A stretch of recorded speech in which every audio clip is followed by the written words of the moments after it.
கிறிஸ்துவுக்குள் மிகவும் பிரியமானவர்களே, கிறிஸ்துவுக்குள் எப்பொழுதும் சந்தோஷமாயிருங்கள். சந்தோஷமாயிருங்கள் என்று மறுபடியும் உங்களுக்கு சொல்லுகிறேன். ஆமென். இன்றைக்கு கர்த்தர் நம்மோடு கூட பேசுகிற வார்த்தை எசேக்கியேல் தீர்க்கதரிசியின் புஸ்தகம் 34 அதிகாரம் 6 வசனம். என் ஆடுகள் சகல மலைகளிலும் உயரமான சகல மேடுகளிலும் அலைப்புண்டு பூமியின் மீதெங்கும் என் ஆடுகள் சிதறித் திரிகிறது, விசாரிக்கிறவனும் இல்லை, தேடுகிறவனும் இல்லை. அல்லேலூயா. இன்றைக்கு நடந்த ஒரு சம்பவத்தை சொல்லும்படியாக கர்த்தர் இந்த அடிமைக்குள்ளே ஒரு ஏவுதலை கொடுக்கிறார். ஒரு முறை பாரிஸ்ல இருந்து நான் பயணித்து கொண்டிருந்தேன் பஸ்ல.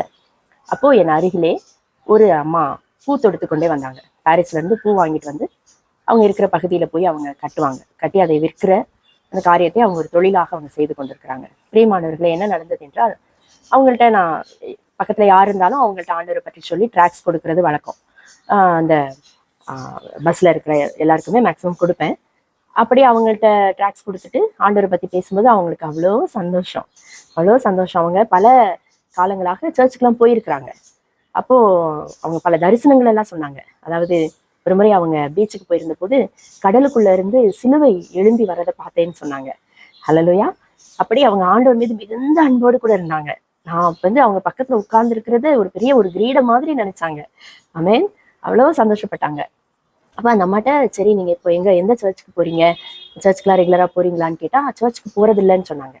ஏன் என்று கேட்டபோது அவங்க சொன்ன ஒரு வார்த்தை என்னன்னா, அவங்க போன அந்த சர்ச்சில் என்ன சொல்லிட்டாங்க அப்படின்னா, பூக்கட்டி நீ விற்கிற, இது பூக்கட்டுற தொழில் ஆண்டவருக்கு பிரியமான தொழில் அல்ல, இதுல இருந்து நீ கொடுக்குற தசம பாகத்தை காணிக்கையை ஆண்டவர் ஏற்றுக்கொள்ள மாட்டார், நீ இந்த தொழிலை விட்டு வந்தாதான் உனக்கு நான் கம்யூனியன் கொடுக்க முடியும், உன்னை நான் சபையில சேர்த்து கொள்ள முடியும் என்று சொன்னபோது, அவங்க அதுக்கு பிறகு அவங்க என்கிட்ட என்ன சொன்னாங்க அப்படின்னா, எனக்கு இதுதாம்மா தெரியும், இந்த தொழில் தான் எனக்கு தெரியும், இதை நீ விட்டுட்டு வானா நான் எப்படிமா வர முடியும். அல்லேலூயா. இன்றைக்கு ஒருவேளை கர்த்தர் ஊழியக்காரர்கள் ஒவ்வொருவரோடும் கூட இந்த அடிமையோடும் கூட பேசுகிற ஒரு காரியம் என்னன்னா, நாம் எல்லாவற்றையும் அகற்றி விட்டோமா? பெருமைகளை, பொறாமைகளை, வெறுப்புகளை, விரோதங்களை, கசப்புகளை, வைராக்கியங்களை, பகைகளை, மார்க்க பேதங்களை, உயர்ந்தவர் தாழ்ந்தவர்னு பேதம் வச்சிருக்கிறோம், ஜாதி பேதங்கள் இருக்கிறது, எவ்வளவோ பேதங்கள் நம்முடைய இருதயத்துல இருக்கு இல்ல பிரியமானவர்களே. நான் என்னை ஆராய்ந்து பார்க்கிறேன், எனக்குள்ள என்னெல்லாம் காரியங்கள் இருக்கிறது, கர்த்தருக்கு பிரியமில்லாத காரியங்கள், கர்த்தர் அருவருக்கிற காரியங்கள். இன்றைக்கு ஊழியக்காரர்கள்னு சொல்றோம், ஆனா எவ்வளவு ஜாதி பற்று கொண்டவர்களாக அநேக காரியங்களிலே நடந்து கொள்கிறோம் என்பதை நாம் உணர்ந்து பார்க்க வேண்டும். ஆமென். ஆண்டவர் அப்படி பார்த்தா நம்ம எல்லாம் யூதர்களா என்ன? அல்லேலூயா. அப்ப நம்ம ஆண்டவரை தொழுது கொள்ளுகிறோமே.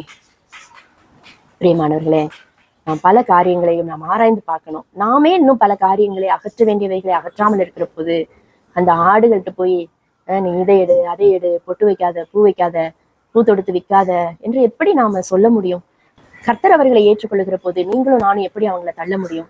பிரியமானவர்களே, மிஷனரி பணித்தளங்கள், அநேக பணித்தளங்களுக்கு போக கர்த்தர் கிருபை செஞ்சிருக்கிறாங்க. ஒரு முறை நாங்கள் சத்தீஸ்கர் பகுதிக்கு கடந்து சென்றிருந்தோம், விஸ்வவாணி ஊழியங்களின் சார்பில். அங்க பாத்தீங்கன்னா அவங்க கையில அந்த ரெட் கலர்ல வளையல் இங்கிருந்து இங்க வரைக்கும் போட்டுக்கிறாங்க, 2 கையிலையும். இங்க ஒரு பொட்டு, இங்க ஒரு பொட்டு, இங்க ஒரு பொட்டு, கழுத்துல அந்த கருகமணி. அப்படி அவங்க ஜெபிக்கும் போது பரிசுத்த ஆவியானவர் ஊற்றப்படுகிறார். ஆவியானவர் ஊற்றப்படுகிறார். ஆவியானவர் தள்ளலையே. அன்று கொர்நேலியுடைய வீட்டிலே கூடி வந்தவங்க மேல ஆவியானவர் ஊற்றப்பட்டாரே. அவன் வாசிக்கலாமா? அப்போஸ்தலர் 10 அதிகாரம் 44 வசனம். இந்த வார்த்தைகளை பேதுரு பேசிக் கொண்டிருக்கையில் வசனத்தை கேட்டவர்கள் யாவர் மேலும் பரிசுத்த ஆவியானவர் இறங்கினார்.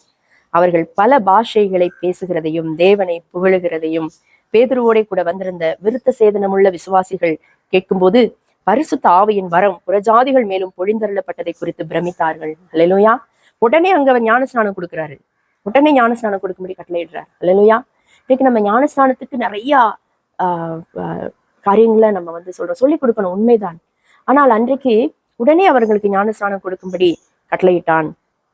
நம்மை போல பரிசுத்தாவியை பெற்ற இவர்களும் ஞானஸ்நானம் பெறாதபடிக்கு எவனாகிலும் தண்ணீரை விளக்கலாமா என்று சொல்லி கர்த்தருடைய நாமத்தினாலே அவர்களுக்கு ஞானஸ்நானம் கொடுக்கும்படி கட்டளையிட்டான். ஆமென். இதுதான் நம்ம அப்போஸ்தலர் தான் நமக்கு மாடல். நம்ம சபைக்கு மாடல் யாருதான்? அப்போஸ்தலர் நடவடிக்கைகளின் புஸ்தகம் தான், அப்போஸ்தலர்கள் நடந்து கொண்ட காரியம் தான்.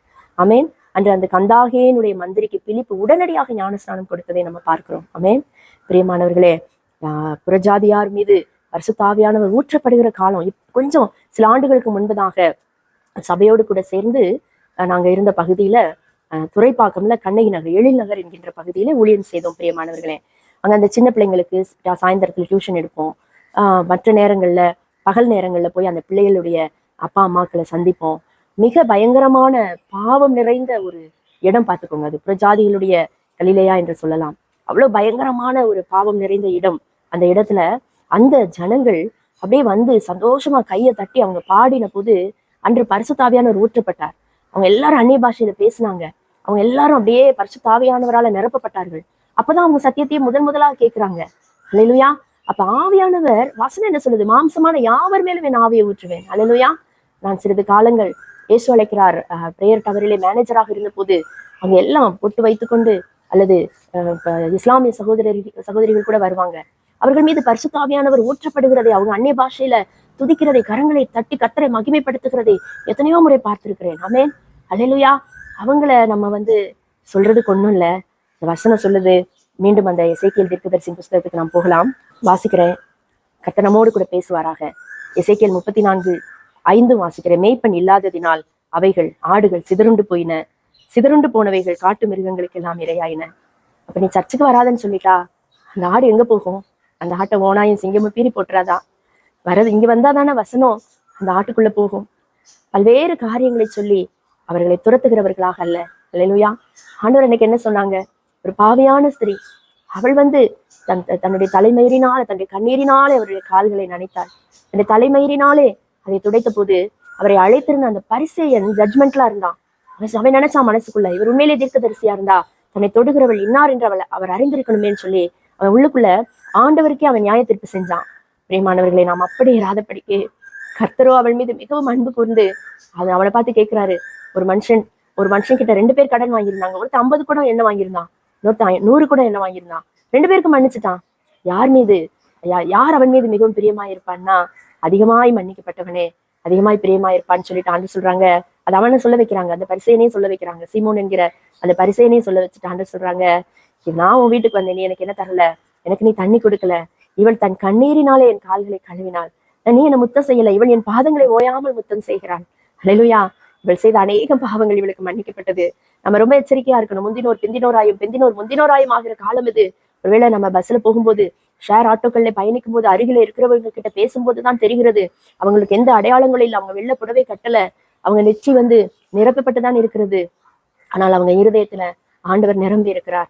சமீபத்திலே ஒரு சாட்சியை நான் கேள்விப்பட்டேன். பிரியமானவர்களே, ஒரு அம்மா என்ன செய்வாங்களா, அவங்க கணவர் ஆபீஸ்க்கு கடந்து போன பிறகு வேக வேகமா போய் பக்கத்து வீட்டுல போய் கிறிஸ்தவ வீட்டுல போய் பைபிள் வாங்கிட்டு அப்படியே வாசிச்சுட்டே இருப்பாங்களாம். அவங்க கணவர் வர அந்த நேரத்துக்கு முன்பதாக சாயந்தரத்துல கொண்டு போய் திருப்பி கொடுப்பாங்களாம். ஒரு நாள்ல எவ்வளவு வாசிப்பாங்களாம்? 15 அதிகாரம், 20 அதிகாரம். நம்ம ஒரு அதிகாரம் கூட வாசிக்கிறோமா? நாம ஆராய்ந்து பரிசோதித்து பார்க்க வேண்டியவர்களா இருக்கிறோம். அல்லேலூயா. ஆண்டவர் சொல்லியிருக்கிறாங்க, உங்களுக்கு முன்னே ஆயக்காரரும் விபசாரிகளும் பரலோக ராஜ்யத்துக்குள்ளே பிரவேசிக்கிறார்கள். ஆமென். கர்த்தர் நம்மோடு கூட இடைப்படுவாராக. நாம் ஜெபிப்போம். கிருபை இரக்கம் நிறைந்த எங்கள் அன்பின் தகப்பனே, அப்பா, நீங்க எங்களுக்கு கொடுத்திருக்கிற மந்தை, ஆண்டவரே, நீங்க எங்களுக்கு கொடுத்திருக்கிற விசுவாசிகள், அந்த ஆடுகளை நாங்கள் சரியாய் நடத்த எங்களுக்கு கிருபை தாங்க.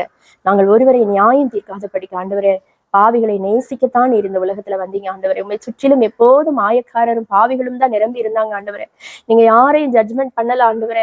நீங்க எல்லார் மீது இரக்கமா இருந்தீங்க ஆண்டவரே, மனதுருக்கமா இருந்தீங்க ராஜா. நாங்களும் அப்படி ஆண்டவரே, நீங்க எங்களுக்கு கொடுத்திருக்கிற ஆடுகளை நாங்கள் குற்றப்படுத்தாத படிக்க ஆண்டவரே, அவங்க மனதை நாங்கள் வேதனைப்படுத்தாத படிக்க ஆண்டவரே, நாங்கள் அவர்கள் மீது அன்பா இருக்க எனக்கும் எங்களுக்கும் கிருபை தாங்க தாங்க தாங்க தாங்க. அந்த ஆடுகளை நாங்கள் வேதனைப்படுத்தி அவர்களை நாங்கள் துரத்தி விட்டு விடாத படிக்க ஆண்டவரே, அந்த ஆடுகள் ஆண்டவரே ஓனாயாலும் சிங்கத்தினாலும் பீறப்பட்டு விடாத படிக்க, பொல்லாத சத்துருடைய கைகளை அகப்பட்டு கொள்ளாத படிக்க தகப்பனே, என் தேவன் இறங்கும்படியாய் ஜெபிக்கிறோம். எங்களுக்கு இறங்குங்க, எனக்கு இறங்குங்க, எங்களுக்கு இறங்குங்க.